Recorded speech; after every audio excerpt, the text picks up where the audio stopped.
The spinal cord is the region of the central nervous system that extends down from the brain. Basically, above the foramen magnum of the skull would be your brain, and below the foramen magnum of the skull would be the spinal cord.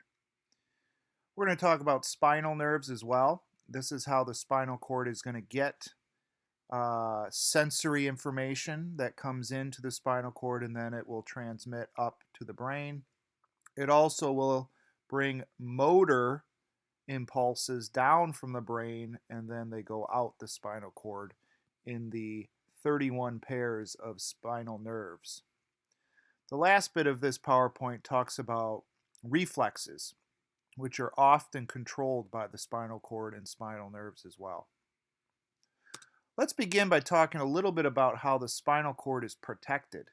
If you think about your brain is largely protected by the cranial cavity, your skull. The spinal cord is also protected by bones, which would be the vertebrae. The vertebrae protect the spinal cord. So do the three layers collectively known as your meninges. You may have heard of meningitis. That's inflammation of the meninges.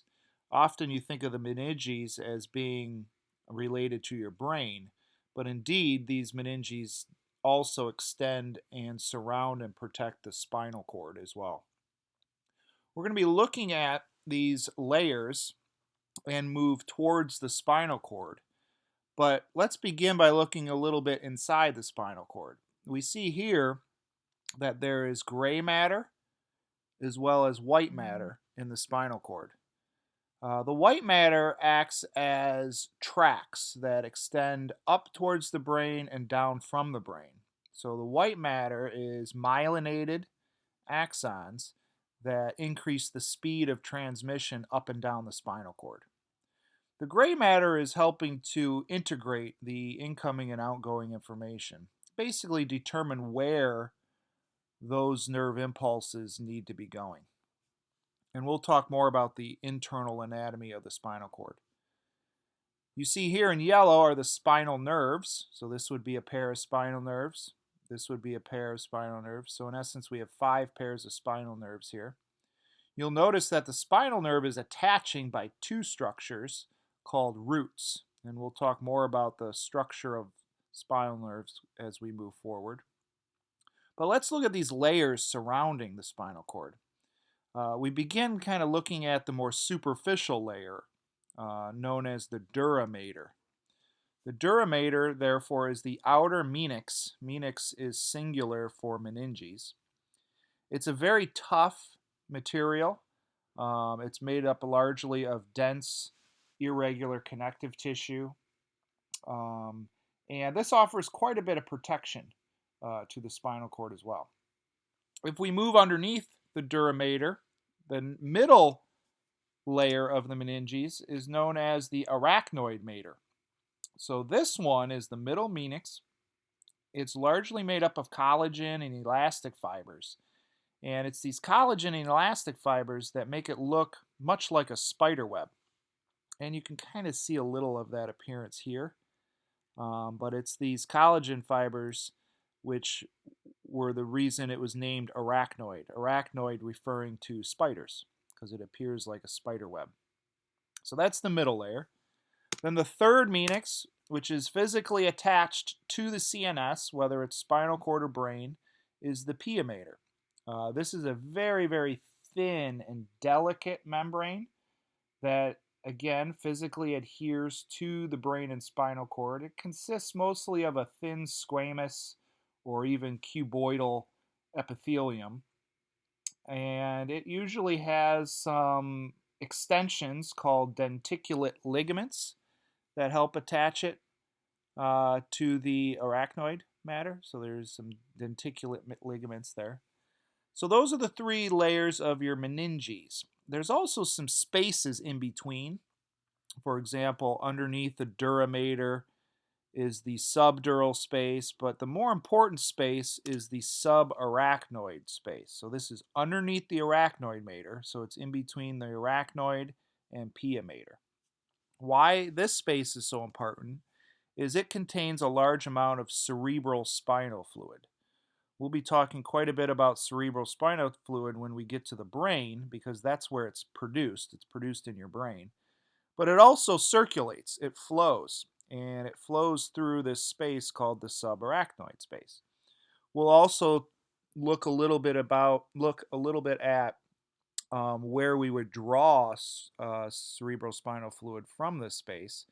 That procedure is known as a spinal tap or lumbar puncture. But we'll take a look at that a little further on in this PowerPoint. So this is a longitudinal look showing the meninges, the spinal nerves, a little bit of the interior of the spinal cord. This picture is of a real spinal cord.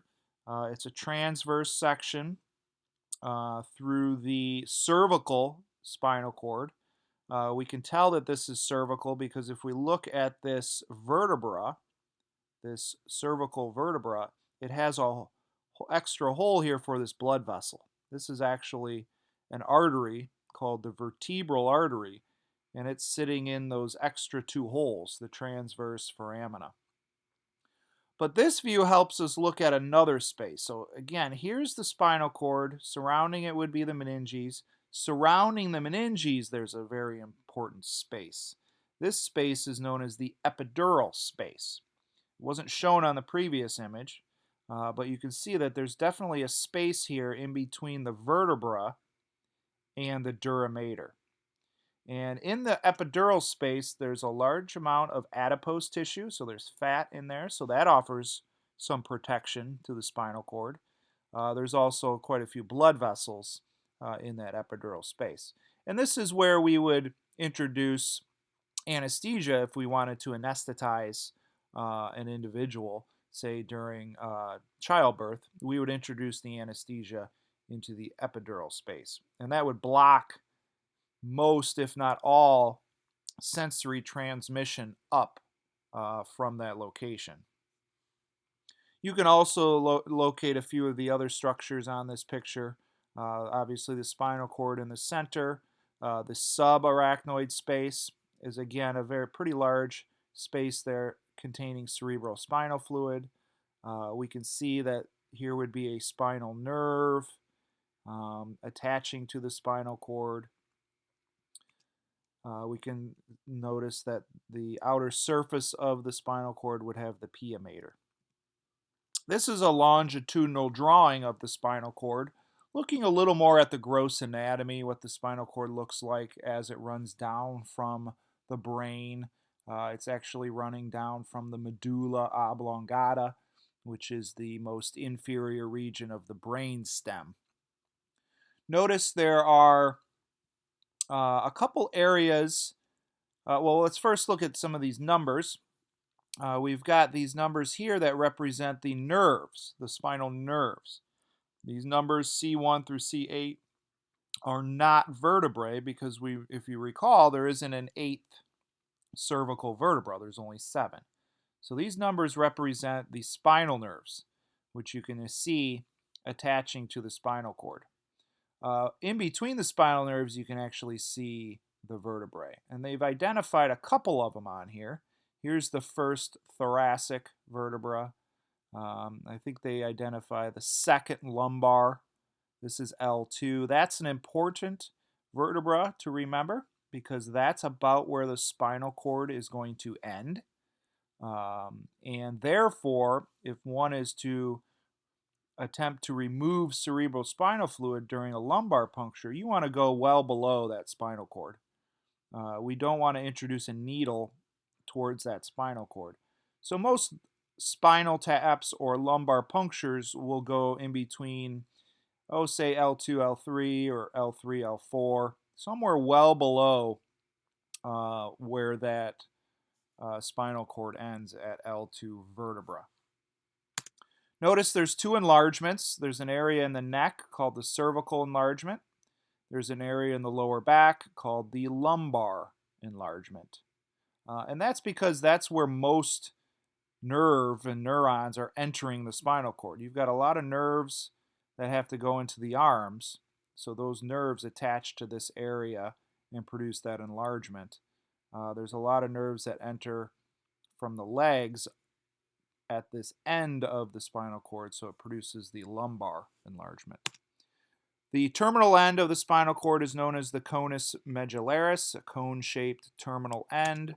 All these nerves that extend down from the conus medullaris are collectively known as the cauda equina, which means horse's tail. The filum terminale is way down at the end. It's a structure that stabilizes the spinal cord way down at the end by attaching to the coccyx. And then again, we can see the spinal nerves extending out from the spinal cord, and they often will form what's called a plexus. We will talk more about the plexes, but those are nerve networks. Notice that along the thoracic region, there is no plexus.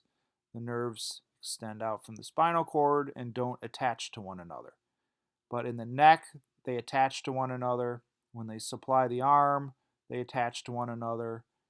Down in the lower back, there's a plexus where nerves are attaching to one another. So we'll talk, and then there's a sacral plexus. We'll revisit these plexes as we move forward.